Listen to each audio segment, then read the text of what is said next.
A morning that changed everything. Natalie Brooks stood outside the gleaming glass tower of Whitfield Enterprises, her heart hammering against her ribs like it was trying to escape. The November wind bit through her second-hand coat, making her shiver, but it was not the cold that had her hands trembling. It was fear. Pure, raw fear of failure. This job interview was her last shot.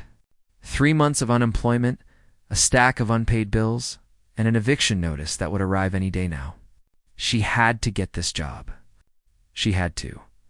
She took a deep breath, trying to calm the storm inside her chest, and stepped forward. Her foot caught on the edge of the marble step and she stumbled. Her grandmother's ring, a silver band with the tiny sapphire that had been loose on her finger for weeks, slipped off and clattered onto the polished stone. Natalie watched in horror as it rolled across the ground, spinning like a coin. Heading straight toward the polished black shoes of a man in an expensive suit, the stranger in black, the man bent down smoothly and caught the ring before it could roll into the street. He straightened up, and Natalie found herself staring into the most intense pair of gray eyes she had ever seen. He was tall, probably 6 feet, with dark hair that was styled perfectly, a strong jaw, and a face that looked like it had been carved from stone. His black suit fit him like it had been custom-made, which it probably had. Everything about him screamed wealth and power. He held up the ring between his thumb and forefinger, examining it in the morning light. Natalie rushed forward, nearly tripping again in her hurry. "I'm so sorry," she gasped, reaching for the ring. "That's mine. It slipped off. I really need it back." The man did not hand it over. Instead, he studied her face with those piercing gray eyes, and Natalie felt like he was reading every secret she had ever kept. Her cheeks burned under his gaze. "This ring means something to you," he said. It was not a question. His voice was deep and smooth, the kind of voice that made you want to listen. "Yes," Natalie said, her voice barely above a whisper. "It was my grandmother's. She gave it to me before she passed away. It's all I have left of her." The man's expression did not change, but something flickered in his eyes. Sadness, maybe, or recognition. He closed his hand around the ring. "What if I kept it?" he asked. Natalie's breath caught. "What? No, please." "You can't. I need that ring." "Why?" "Because it reminds me that someone believed in me," Natalie said, her voice breaking. "My grandmother always said that as long as I wore this ring, I would never be truly alone. Please, sir. I know it doesn't look like much, but it's priceless to me." The man stared at her for what felt like an eternity. Then he slipped the ring into his pocket. Natalie felt her world tilt. "What are you doing?" "You have an interview," the man said calmly. "Top floor. Don't be late." Before Natalie could respond, he turned and walked through the glass doors into the building. She stood there, frozen, watching him disappear into the crowd of people in the lobby. Her grandmother's ring was gone. A stranger had just taken it, and she had no idea who he was or how to get it back. Tears stung her eyes, but she blinked them away. She could not fall apart now, not here. She had an interview to get to, and losing the ring did not change the fact that she desperately needed this job. Natalie walked into the building on shaking legs. The lobby was massive, all marble and chrome and glass. A chandelier the size of a car hung from the ceiling, casting rainbow light across the walls. People in expensive suits hurried past, talking on phones, carrying briefcases, living lives that seemed a million miles away from hers. She checked in at the security desk, got a visitor badge, and took the elevator to the top floor. With every floor that passed, her anxiety grew. The ring was gone. The man had taken it. Why? Was it some kind of sick joke? Did rich people do things like that for fun? The revelation! The elevator doors opened onto a reception area that was even more intimidating than the lobby. Floor 2 ceiling windows offered a view of the entire city. A woman in a sleek gray suit sat behind a glass desk, typing on a computer. "Natalie Brooks?" the woman asked without looking up. "Yes, that's me. Mr. Whitfield will see you now." Through those doors, Natalie's stomach dropped. Mr. Whitfield, the CEO, the owner of the entire company. Why was the CEO interviewing her for an entry-level graphic design position? That did not make sense. CEOs did not interview junior employees. Something was wrong. She walked to the heavy wooden doors and knocked. A voice from inside called, "Come in." Natalie pushed the door open and stepped into the most beautiful office she had ever seen. And sitting behind the massive oak desk, watching her with those same intense gray eyes, was the man who had taken her ring. Face-to-face time seemed to stop. Natalie could not breathe, could not think. The stranger from outside, the man who had her grandmother's ring, was James Whitfield, the CEO of the company, the billionaire whose face appeared in business magazines and news articles, and he had been testing her. "Sit down, Miss Brooks," James said, his voice giving nothing away. Natalie somehow made it to the chair across from his desk and sat down. Her mind was racing. He had taken her ring on purpose. To see what she would do? To test her? "You're probably wondering why I took your ring," James said, leaning back in his chair. "Yes," Natalie managed to say. "I wanted to see how you would react when you lost something valuable," James explained. "People reveal their true character in moments of loss. Some people scream. Some threaten. Some cry and give up. But you?" He paused. "You asked politely. You explained why it mattered. You showed dignity." He opened his desk drawer and pulled out a ring. The sapphire caught the light, sparkling like a tiny star. He placed it on the desk between them. "That kind of character is rare," James continued. "It's the kind of character I want in my company." The offer and the warning. Natalie stared at the ring, then at him. "So this was all a test?" "Yes, that's cruel." "Perhaps," James said, "but effective. I've learned that the only way to know who someone truly is to push them, to see what they do when things go wrong." Natalie reached for the ring, and her fingers brushed against James's as she picked it up. The contact sent an electric shock up her arm.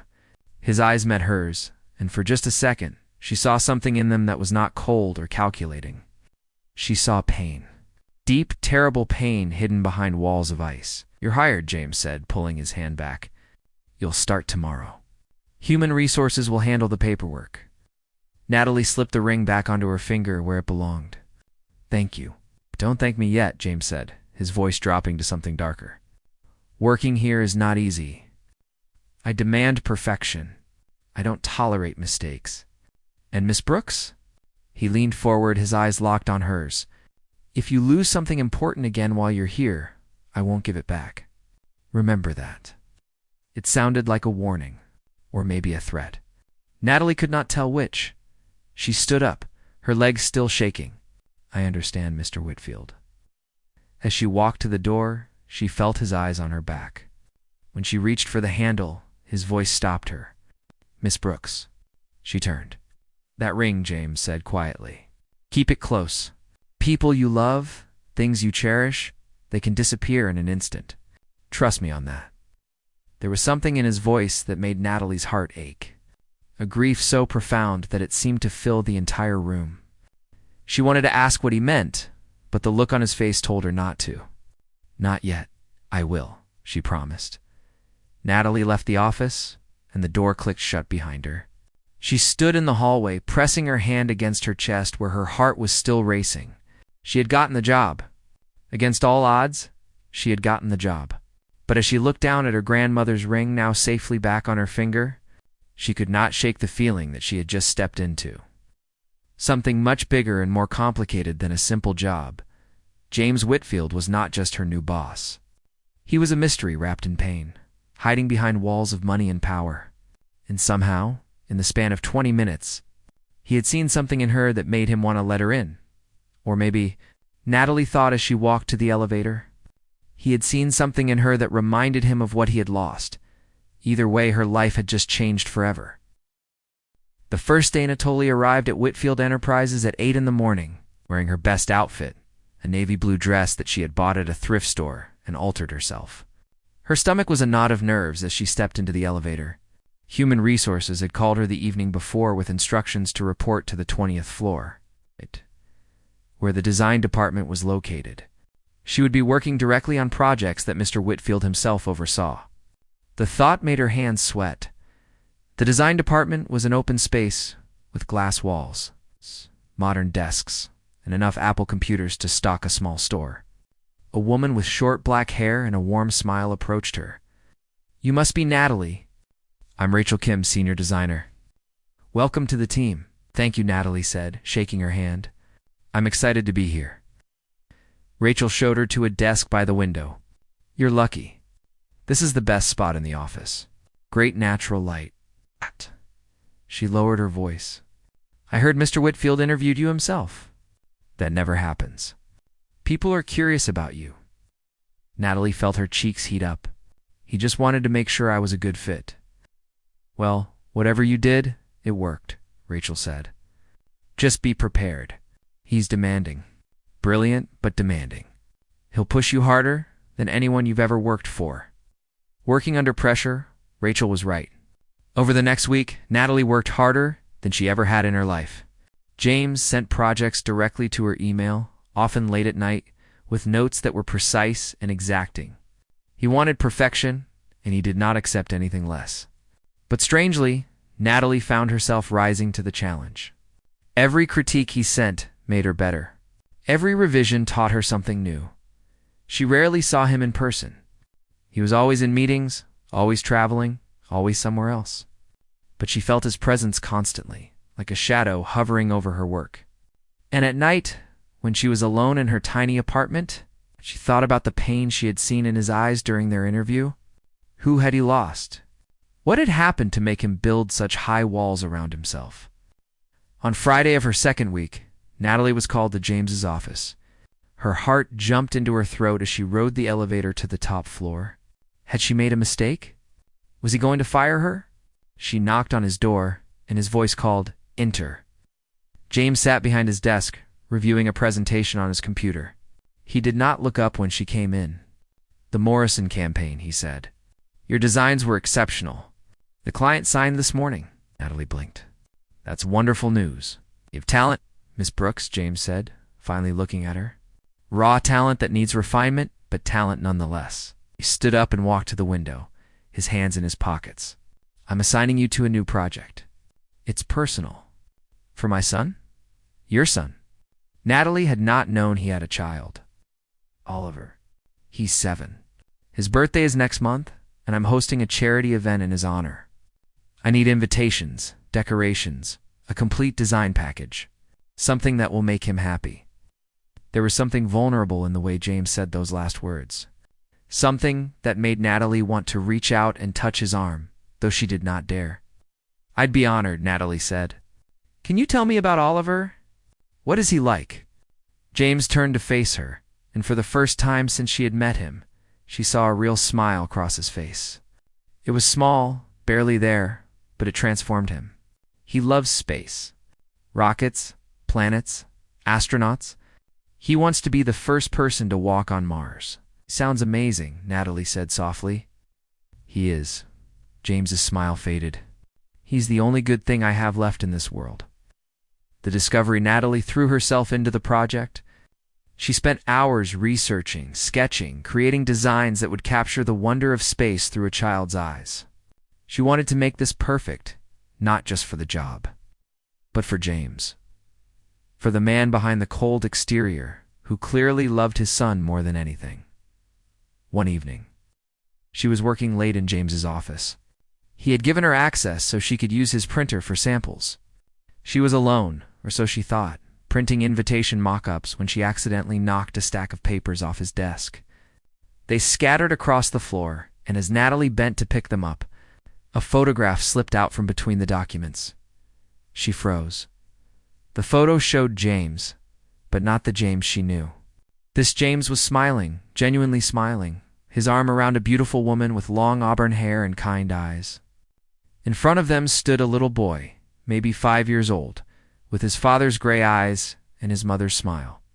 They were on a beach somewhere, the ocean sparkling behind them.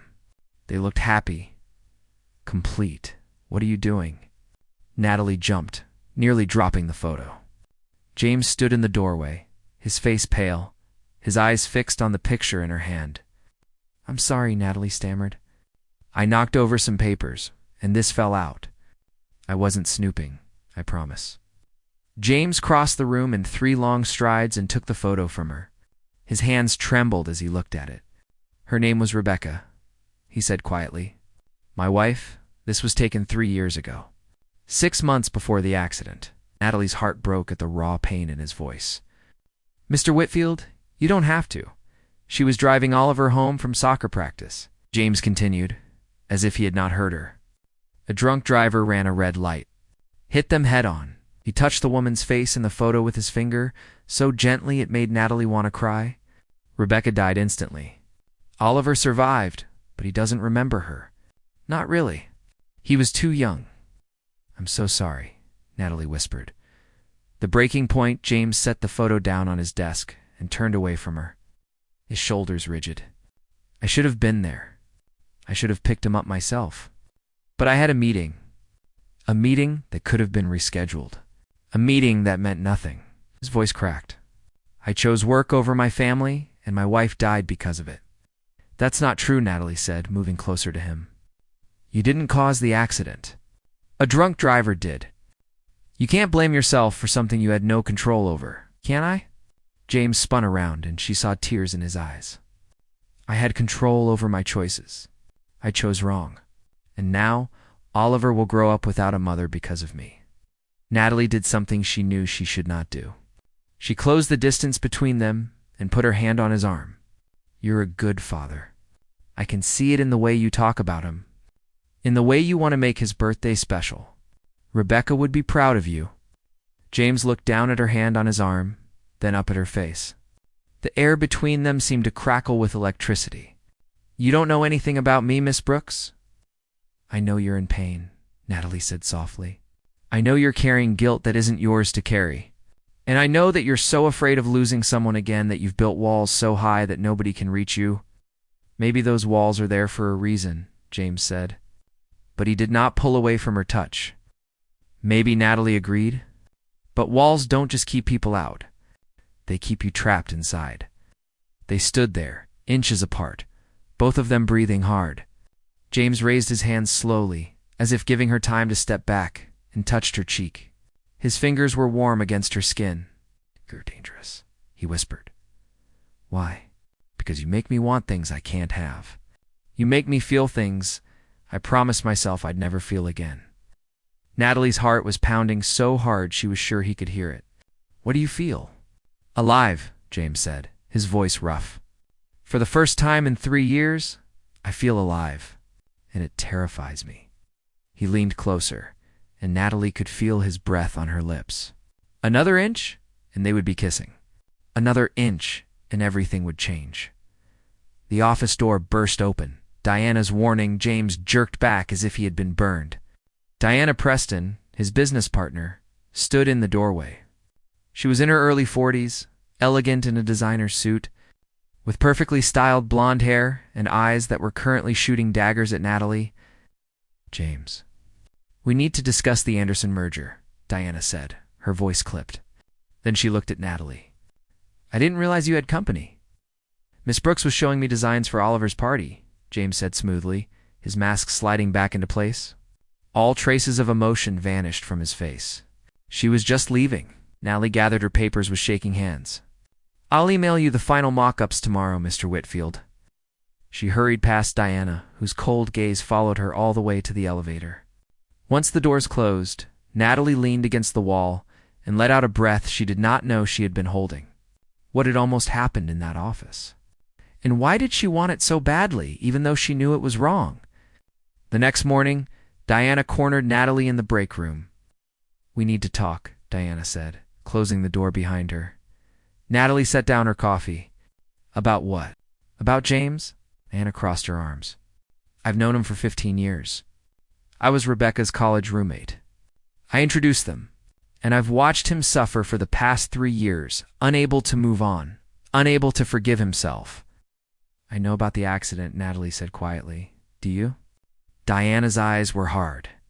Do you know that for the first year after Rebecca died, he barely slept? That he had nightmares every night? That Oliver had to see his father fall apart? She stepped closer. James is finally stable again. finally able to function, and then you come along. I haven't done anything wrong, Natalie protested. Haven't you? Diana raised an eyebrow. I saw the way he looked at you last night. I've never seen him look at anyone that way since Rebecca, and that's dangerous. Why is it dangerous for him to feel something again? Natalie demanded. Why is it dangerous for him to be happy? Because you're not Rebecca, Diana said sharply. And when he realizes that, when the fantasy wears off and reality sets in, it will destroy him. He'll blame himself for betraying her memory. The guilt will eat him alive.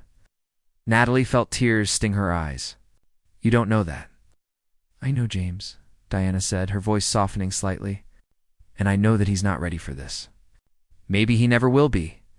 If you care about him at all, you'll walk away before someone gets hurt. And if I can't walk away, Natalie whispered. Diana looked at her with something like pity. Then you're both going to suffer. Because Natalie tried to stay away from James. She really did. She sent her designs by email, avoided the executive floor, and threw herself into other projects. But 3 days later, he called her to his office at 9 in the evening. When she arrived, he was standing by the window, looking out at the city lights. He did not turn around when she entered. Close the door, he said. Natalie did, her heart racing.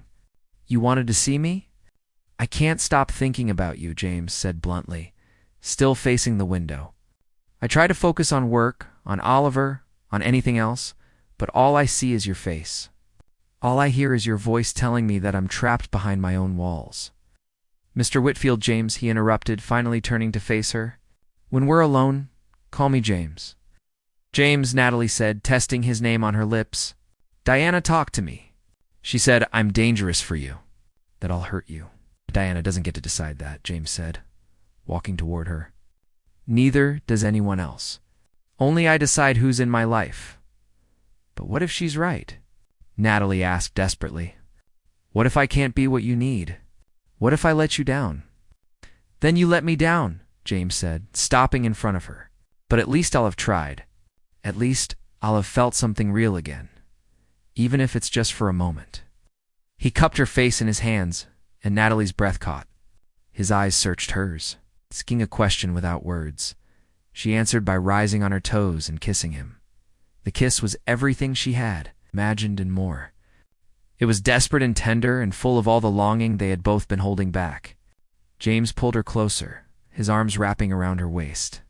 And Natalie felt like she was falling and flying at the same time. When they finally broke apart, both of them were breathing hard. This is crazy, James whispered against her forehead. You work for me. This breaks every rule. I know, Natalie said. It could ruin both our careers.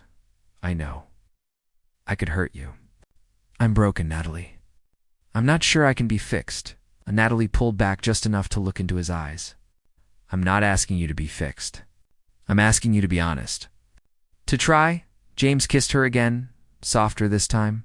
I'm terrified of losing you. Then hold on tight, Natalie said. Because I'm not going anywhere. But even as she said the words, a small voice in the back of her mind whispered that Diana might be right. That love built on pain and need might not be strong enough to last. That sometimes, the bravest thing you can do is walk away. Natalie silenced that voice and kissed James again, choosing hope over fear. For now, that would have to be enough. The morning after, Natalie woke up in her own bed.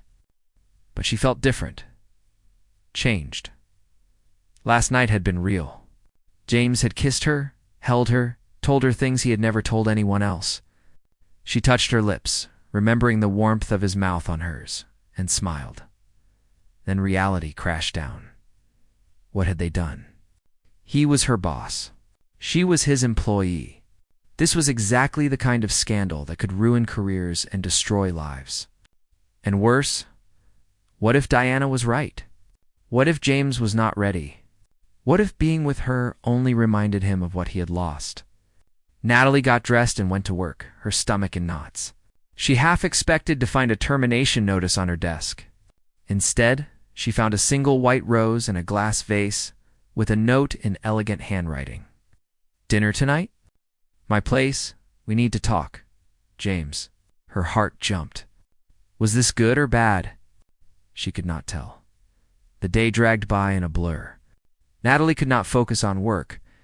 Rachel noticed and asked if she was feeling okay, but Natalie just smiled and said she was fine. How could she explain what was happening when she did not understand it herself? At 6 o'clock, a black car pulled up outside the building. The driver handed her an envelope with an address and a key. James's home address, inside his worldly house, was not what Natalie expected. Yes, it was large and beautiful. A modern mansion with floor-to-ceiling windows and a perfectly manicured lawn. But inside, it was warm. Lived in. There were toys scattered in the living room, crayon drawings on the refrigerator, and photos everywhere. Photos of Oliver. Photos of Rebecca. Photos of the family they used to be. James met her at the door. He was wearing jeans and a simple blue shirt, his hair slightly messy. He looked younger, more vulnerable. "Thank you for coming," he said. "Your home is beautiful," Natalie said, looking around. "Oliver's with my parents tonight," James said. "I wanted us to have time to talk without interruptions." He led her to the kitchen, where he had prepared dinner. Nothing fancy, just pasta and salad, but the gesture touched her. They ate in comfortable silence for a while. Then James set down his fork and looked at her. "I need to tell you something," he said, "and I need you to listen without interrupting." Natalie nodded, her heart pounding. "The whole truth after Rebecca died. I wanted to die too," James said bluntly. "The only thing that kept me going was Oliver. He needed me, even though I could barely take care of myself. For 2 years, I was just going through the motions. Work, home, sleep, repeat. I felt nothing. I was numb." He stood up and walked to the window, his back to her. "Then you dropped that ring, and something shifted. I saw you, really saw you, and I felt something stir inside me that I thought was dead. It scared me. It still scares me." "James, let me finish," he said gently. "I took your ring because I needed to know if you were real. If what I was feeling was real. And when you asked for it back with such grace and dignity, I knew. You were real and dangerous." "Dangerous how?" Natalie asked, standing up and walking over to him. "Because falling for you means betraying Rebecca's memory," James said, his voice breaking. "It means moving on. And moving on feels like forgetting. Like saying she didn't matter." Natalie put her hand on his back. "Moving on doesn't mean forgetting. It means honoring her memory by living the life she would have wanted for you. Do you think Rebecca would want you to be alone forever? Would she want Oliver to grow up watching his father just survive instead of live?" James turned to face her, tears streaming down his face. "No, she'd hate it. Rebecca loved life. She loved joy and laughter and taking risks. She'd tell me to stop being an idiot and let myself be happy." "Then listen to her," Natalie said, taking his hands. "Let yourself be happy. Not for me, but for you. And for Oliver. What if I can't do this?" James whispered. "What if I hurt you? What if I'm not capable of loving someone again?" "Then we'll figure it out together," Natalie said. "I'm not asking for perfection, James. I'm asking for honesty. For effort. For you to try." Meeting Oliver, the front door burst open, and a small voice called out, "Dad, Grandma and Grandpa brought me home early because I wasn't feeling good." James quickly wiped his eyes. "I'm in the kitchen, buddy." A little boy with gray eyes and messy dark hair ran into the room, then stopped when he saw Natalie. "Who are you?" "Oliver, this is Miss Brooks," James said, putting his hand on his son's shoulder. "She works with me. Natalie, this is Oliver." "Hi, Oliver," Natalie said, kneeling down to his level. "Your dad told me you want to be an astronaut." Oliver's eyes lit up. "Yeah, I'm going to Mars. Do you like space?" "I love space," Natalie said. "In fact, I've been working on something special for your birthday party. Want to see?" She pulled out her phone and showed Oliver the design she had created. Rocket ships, planets, stars, all in vibrant colors. Oliver's face transformed with delight. "This is so cool," he exclaimed. "Dad, look! Can we really have this at my party?" "We can have whatever you want," James said, his voice thick with emotion. He was watching Natalie with Oliver, and the look on his face made Natalie's heart swell. An older couple appeared in the doorway. James's parents? His mother took one look at Natalie and James and smiled knowingly. We should get going, she said. Oliver, say goodnight. But I want to stay and talk about space with Miss Brooks. Oliver protested. You'll see her again soon, James promised. Now go brush your teeth. After Oliver and his parents left, James pulled Natalie into his arms. Thank you, he whispered into her hair. For what? For being so good with him. For making him smile. For showing me that maybe, just maybe, we can have a future. Diana's final warning, the next week was like a dream. James and Natalie saw each other every evening after work, away from the office. They talked for hours about everything and nothing. James told her about Rebecca, about the guilt he carried, about the fear that haunted him. Natalie told him about her grandmother, about her struggles, about her dreams. They were falling in love. And it was beautiful and terrifying, but Diana was not done. She showed up at Natalie's apartment one evening, unannounced. Natalie opened the door to find her standing there, looking tired and sad.